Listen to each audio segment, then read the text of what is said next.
박희락 교수입니다. 오늘은 40대, 90년대 학번, 70년대 생을 통칭하는 497과 마지노선에 대해서 한번 말씀드려보고자 합니다. 그 전에 깡통도령 이야기를 하겠습니다. 어떤 시골에 그 도령이 살고 있었습니다. 그런데 그 젊은 도령은 벼슬이 많이 하고 싶었습니다. 그래서 마을 어른들한테 어떻게 하면 벼슬을 할 수 있느냐고 묻습니다. 그러자 마을 어른들이 장난 삼아서 서울에 가서 3년을 구르면 벼슬을 할 수 있다고 말해줍니다. 그러자 그 도령은 그 길로 서울에 올라와서 깡통 속에서 들어가서 3년을 땅바닥을 구르고 있습니다. 그래서 그 일이 소문이 나서 임금님 귀에까지 들어가고, 그래서 임금님이 편복으로 나와서 그 깡통 도령에게 묻습니다. 너 왜 이렇게 하느냐? 예, 제가 좀 벼슬을 하고 싶어서 3년만 구르면 된다길래 이렇게 구르고 있습니다. 그래? 그렇다면 그 첨지벼슬 같은 건 어떠냐? 아예 그것도 좋습니다. 그럼 조금 더 올려서 당상관 같은 거 이 정도 돼야 되겠다. 그것도 좋습니다. 그리고 판서는 예 좋습니다. 영의정은 예 좋습니다. 그럼 임금은 그때야 이 깡통도령 정색을 하면서 편복을 한 임금의 뺨을 때렸습니다. 그것은 우리 일반 백성들이 넘볼 수 있는 지엄한 자리다. 넘볼 수 없는 지엄한 자리다. 너는 무례하구나, 무엄하구나, 이렇게 혼을 내는 거죠. 그래서 임금 이 깡통도령이 그 마지막 넘지 않아야 될 선, 이거는 분명히 있다고 생각을 해서 실제로 작은 벼슬을 줘서 살도록 했다고 그럽니다.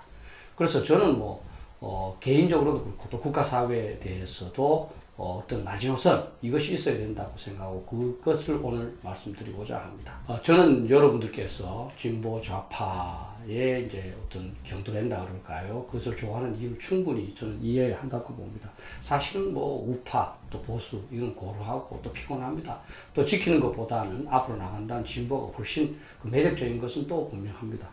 또 이제 여러분들 또래 대부분이 아마 진보라서 그와 다른 생각을 하기가 굉장히 어려우시라고 저는 생각을 합니다. 또 사실 이제 좌파 성향은 굉장히 문학적이고 또 예술, 예능적이고 따라서 굉장히 금방 친해질 수 있습니다. 또 이제 그 좌파 지도자들은 대부분 이제 공감 능력이 뛰어나서 여러분들한테 쉽게 설명을 해주고 여러분들을 그 하나의 방향으로 금방 이끌어갈 수 있습니다. 이것은 저는 좌파 진보 인사들의 매력이라고 생각하고 저희 우파도 그것을 닮아야 된다 이렇게 생각을 합니다. 그런데 이들의 어떤 이런 성향은 좋은 점도 많지만 또 넘어야 되지 않을 선은 저는 분명히 있다고 생각합니다. 현재 우리나라가 아무런 안보 위협이 없는 상황이 아니고 북한과 대치 관계에 있고 또 북한이 핵무기를 개발하고 있기 때문에 어느 정도의 선은 있어야 되지 않나, 이런 차원에서 제가 몇 가지 선을 한번 설정을 해봤습니다. 저는 4개의 마지노선이 있다 이렇게 생각을 합니다. 첫 번째는 이제 자유민주주의를 부정해서는 안 되겠다. 또 두 번째, 국가안보를 붕괴시키는 사람들은 안 되겠다. 또 종북은 거부돼야 되지 않느냐. 그리고 공정성을 침해는 그 마지노선이 되어야 되지 않느냐, 이런 생각입니다. 그래서 저는 이 4가지를 한번 설명드려 보겠습니다. 첫 번째, 자유민주주의입니다. 우리 헌법 전문에 보면 자유와 조화를 바탕으로 자유민주적 기본 질서를 더욱 확고히 하여 정치, 경제, 사회, 문화의 모든 영역에 있어서 각인의 기회를 균등히 하고 확보되어 있습니다. 이것이 바로 북한과 대한민국이 다른 것이지요. 그리고 이로 인해서 대한민국은 이렇게 발전을 했고 북한은 인민민주주의를 명분으로 한 공산주의를 채택을 했기 때문에 현재 저발전 상태로 있습니다. 그런데 현 정부 여당은 자유를 그다지 중요시하지 않는 것 같아요.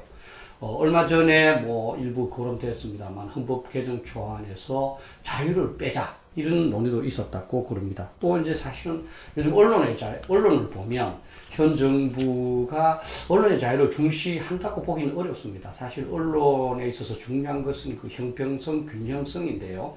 언론의 경영진들을 자기 중심적인 그런 인사들을 계속적으로 바꿔나가고, 그 다음 그 사람들은 좌파나 진보 쪽에 유리한 방송을 하는 것을 저는 당연시하는 것 같아요. 그리고 예를 들어서 일부 우파 인사들이 조금 잘못된 이야기를 하면은 상당한 댓글 부대가 이제 그 나쁜 댓글을 달고 하거든요. 이거는 정부가 나서서 이런 것을 자제시켜야 되지 않느냐, 이렇게 생각을 합니다.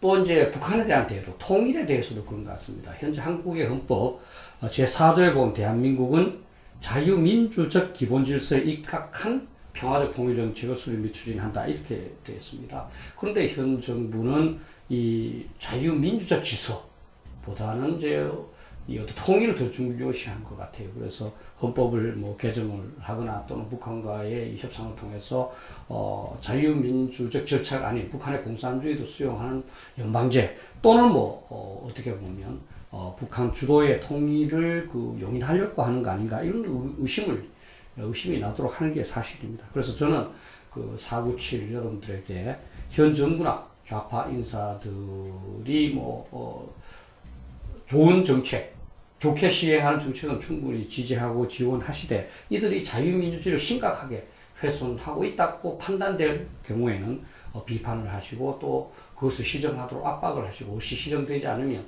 저항해야 되지 않나 이렇게 생각합니다. 저는 또 두 번째 마지노선은 이제 국가안보입니다. 국가안보는 개인의 생명과 같은 겁니다. 인간의 생명을 포기할 수 없듯이 국가안보는 절대로 포기할 수 없는 거지요. 북한의 핵 위협 하에 놓였는데 현 정부나 좌파 인사들이 국가안보를 튼튼히 하느냐 저는 그렇지 않다고 봅니다. 현재 북한의 이 핵 위협을 한번 보겠습니다. 북한은 수소폭탄을 포함한 20개 내 60개의 핵무기를 보유하고 있습니다. 또 2년 가까운 비핵화 협상을 거쳤습니다만 핵무기 포기 용의는 전혀 보이지 않고 있습니다. 또 북한은 핵위협하에서 3.1 전쟁, 7.1 전쟁 계획을 수립해서 단기에 남한을 석권한다는 계획을 수립했다고 하고 있습니다. 또 이제 대륙간 탄도탄, 즉 ICBM, 그 잠수함 발사 탄도탄, SLBM을 개발을 해서 미국 위협함으로써 주한미군을 철수시키고자 합니다. 따라서 이로부터 우리 국가와 국민의 안전을 보장하는 것보다 더욱 중요한 일이 있을 수가 없습니다. 그런데 현 정부는 북한이 핵무기 포기에 전략적 결단을 내렸다면서 전혀 이 최악의 상황은 대비하지 않는 것 같습니다. 9.19 군사 합의를 맺어서 평화시대가 왔다고 그러지만 그와 상관없이 북한은 계속적으로 도발을 하고 미사일 시험 발사를 하지 않습니까? 그럼 우리는 9.19 합의를 철저히 지키고 북한은 멋대로 하는 그런 그 사태가 됐습니다. 북한이 미사일 도발하는 것이 군사 합의 규정이 없다면 우리 군사 합의를 잘못 맺은 거고요. 군사 합의의 이제 1조를 보면 군사적 긴장을 조성한 일체 적대 행위를 못하도록 다 돼 있거든요. 따라서 저는 현 정부가 북한의 그러한 행위에 대해 적극적으로 항의를 제기하고 그렇게 하지 못하도록 해야 되는데 그렇게 하지 않는 거에 대해서 굉장히 불안하게 생각하고 있습니다. 또 이제 그 헌법에서는 이 국가안보가 굉장히 중요하기 때문에 66조 2항을 통해서 대통령의 책무는 국가의 독립과 영토의 수호 그리고 국가의 계속성과 헌법의 보존이라고 분명하게 명시하고 있습니다. 이게 바로 국가안보의 책무거든요. 또 이제 그 최진석 서강대 교수는 국가의 그 비본질적 기능을 다 제거하고 나면 가장 본질적 기능으로 남는 것이 전쟁 수행, 즉 국가안보 기능이다 이렇게 말하고 있습니다. 따라서 현 정부가 국가안보의 기능을 조금 등한시하고 있지 않느냐 저는 의심을 합니다. 그래서 여러분들 497 세대께서도 현 정부나 또는 현 정부의 인사들이 북한의 핵 위협으로부터 우리 국가의 안보를 보장하는 그러한 조치가 너무너무 미흡하다고 판단되실 때는 그것을 비판하고 또 고치도록 압박을 하고 그렇게 되지 않을 경우에는 저항해야 되지 않나 이렇게 생각을 합니다.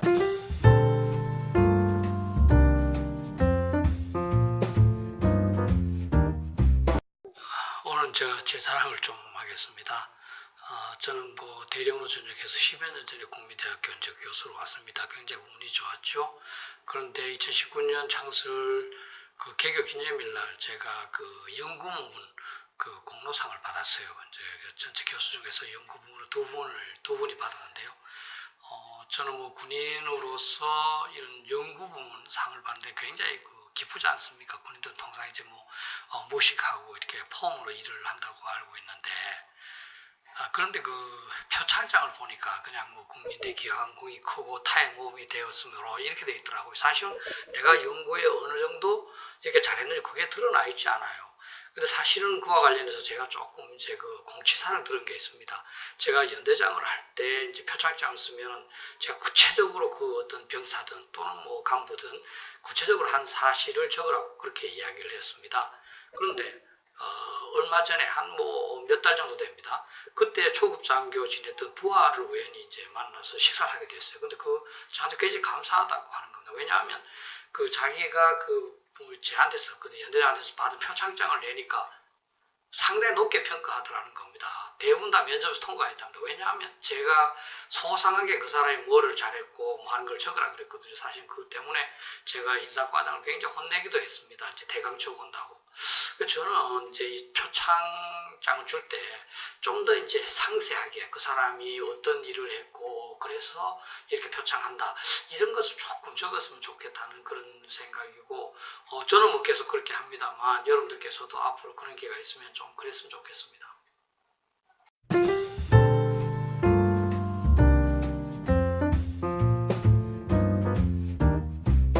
세 번째는 종북입니다. 종북이라는 것은 뭐 여러 가지 정의가 있겠습니다만 북한에 대해서 친북 이상으로 지나치게 북한을 추종하는 거 아니겠습니까? 실제로 뭐 북한 주민에 대해서 연민을 가지고 또 나름대로 지원을 해주고자 하는 건 저도 갖고 있고 모든 사람이 공감하는 일입니다. 그러나 종북은 곤란하지 않겠습니까? 그래서 제가 종북의 특징을 한번 정리해 봤습니다. 북한에 대한 무조건적인 지지와 지원을 주장하는 사람들, 또는 북한 정권만 고려한 채 북한 주민을 무시하는 사람들, 또 북한의 잘못은 전혀 비판하지 못하는 사람들, 그리고 북한의 주장을 그대로 수용하는 사람들. 저는 이런 사람들은 뭐 종북이라고 생각하고 이런 건 곤란하다. 저는 이렇게 생각을 합니다. 실제 여러분들께서 부정하고 싶지만 또 통일민족으로서 통일하고 싶은 마음이 많지만 현재 남북한은 체제 경쟁 중에 있습니다. 남한은 자유민주주의고요. 북한은 인민민주주의를 명분으로 한 공산주의를 하고 있습니다. 북한은 1950년에 6.25 전쟁을 발발해서 100만 명 정도의 대한민국 국민을 죽도록 만든 그런 사례도 있습니다. 좌파들이 이제 통일을 지향하는 마음이 크다는 것을 알고 있습니다. 그러나 우파보다도 북한 정권을 더욱더 가깝게 생각하고 북한 정권보다 더욱더 우리 우파나 이런 사람들 미워하는 거, 이건 뭔가 잘못된 거 아니겠습니까? 우리 식구 중에서 의견이 좀 다르더라도 이웃보다 우리 식구를 더 미워해서는 곤란한 거 아닌가 이런 생각을 합니다. 축구 경기를 중계도 하지 못하는 이걸 보면서 진짜 답답함을 많이 느꼈습니다. 이 월드컵 예선이기 때문에 국제적인 공식 경기입니다. 근데 관중도 없었고 그뿐만 아니라 우리 선수들이 갖고 간 음식도 잘 못 먹었다고 그러고 화장실도 함부로 못 갔다고 그러고 축구하는데도 그 몸싸움이 너무너무나 치열했을 뿐만 아니라 욕설도 들었다고 그러고 진행하는 사람들한테 반말도 들었다고 합니다. 그리고 우리는 선급금을 지급했음에도 불구하고 또 기록적인 목적 차원의 이제 대입만 받아서 이제 방영을 못 한다고 그러고요. 왜 우리가 북한한테 이렇게 굴종하느냐. 북한을 지원하고 북한한테 연민을 느끼는 것과 북한에 대해서 굴종하는 건 다른 것 같습니다. 이 굴종은 종북의 바로 전 단계 아니겠습니까? 이 평화기금이라는 기구가 있습니다. 그 기구에서 국가 취약 지수를 산정한 게 있습니다. 제가 그걸 보니까 한국은 33.7로서 매우 안정된 국가뿐만 아니라 그 수준이 영국과 프랑스하고 유사합니다. 근데 북한은 93.7로서 한국보다 3배 정도 더욱 취약합니다. 이것은 원인, 경계 수준을 넘어서서 alert 수준인데요. 그 수준이 아프리카 다수 국가하고 유사합니다. 이 수치로만 보면 북한이 한국에 비해서 3배 정도 취약한 국가죠. 왜 3배 정도 안정된 국가, 3배 정도 취약한 국가인데 그렇게 굴종해야 되느냐. 왜 동경해야 돼요? 저는 이거는 이해할 수가 없습니다. 저는 종북은 어떻게 보면 비겁이고, 저는 윗선이 많다. 저는 이렇게 생각합니다. 정말 북한이 좋다면 저는 뭐 북한에 가서 사는 선택을 하는 것이 맞지 않느냐. 여기서 계속 북한이 좋다고 그러고 우리 남한 정부를 나쁘게 하고 그렇게 하면 안 되지 않습니까? 그래서 여러분들께서도 정부나 또는 정부 주변 인사들이 북한에 대해서 종북적이라고 평가될 정도로 지나치게 굴종적이고 경도되어 있을 경우에는 그들을 비판하고 또 그들이 변화하도록 압박하고 그것이 안 될 때는 저항해야 되지 않나. 저는 이렇게 생각합니다. 또 네 번째는 이제 공정성의 문제입니다. 자유민주주의는 여러분도 잘 아시다시피 기회균등을 기본으로 하고 있습니다. 그런데 사실 정의라는 것이 법으로 보장할 수 있는 것 아니지 않습니까? 공정성 여부 이런 것도 사실 법으로 보장할 수가 없습니다. 그런데 이것이 잘 지켜지지 않으면 자유민주주의는 기초가 무너지는 겁니다. 이것이 어렵기 때문에 몇 년 전에 마이클 샌들 교수의 정의란 무엇인가 하는 것이 선풍적인 인기를 얻기도 했습니다. 공정성을 위해서는 국민 각자가 전부 솔선수범해야 되지만 높은 사람들 또는 가진 사람들이 더욱더 모험을 보이는 노블리스 오블리주가 가장 중요하다 이렇게 봅니다. 그런 차원에서 보면 조국 문제는 상당히 문제점이 많이 있다고 봅니다. 저는 조국 문제의 본질을 이렇게 봅니다. 우선 위선입니다. 사실 겉으로는 그 사람과 그 주변에 있는 사람들이 공정성을 많이 외쳤습니다. 그러나 실제로는 그렇지 않다는 것이 드러난 거죠. 사실 또 불법도 있었습니다. 뭐 표창장 위로다든지 논문을 이제 연구하지도 않고 제1저자로 넣는다든지 또 이제 뭐 펀드에 관여됐다든지 하는 부분이 상당히 불법 요소가 있습니다. 그러나 더욱더 큰 것은 기만이지 않습니까? 예를 들어 잘못하고 나서도 잘못했다면 좋은데 끊임없는 거짓말을 하고 여론을 호도하고 궤변을 이제 말한 게 있거든요. 저는 이러한 부분을 그 사람이 원래 의도가 얼마나 뭐 좋았든 그 사람이 갖고 있는 능력이 얼마나 탁월하든 간에 우리가 충분히 이제 비판하고 또 우리 사회에서 그 응당한 벌을 줘야 되지 않나 이렇게 생각을 합니다. 실제로 준법 정신, 그러니까 법만으로 이 공정성을 보장할 수 없기 때문에 우리는 이제 모두가 높은 윤리의식을 갖기를 이제 서로가 하고, 그래서 특히 높은 사람일수록 그런 윤리의식을 강조하는 겁니다.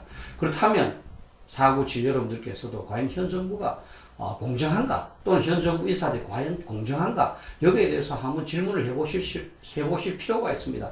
그렇게 해서 그 결과가 공정하지 않다면 여러분들께서는 적극적으로 비판하고 그들이 변화되도록 압박을 가해야 되고, 그래도 고쳐지지 않는다면 저항해서 고치도록 해야 되지 않나, 저는 이렇게 생각을 합니다. 깡통 도리의 사례에서도 이제 뭐 잘 드러나고 있습니다만, 마지노선을 갖는 사람이 되어야 하고 그런 사람이라는 말로 저는 지조도 있고 용기가 있는 사람이라고 생각합니다. 무조건 화합하자, 용서하자, 이해하자, 이런 사람들은 저 옳은 사람이라고 생각하지 않습니다.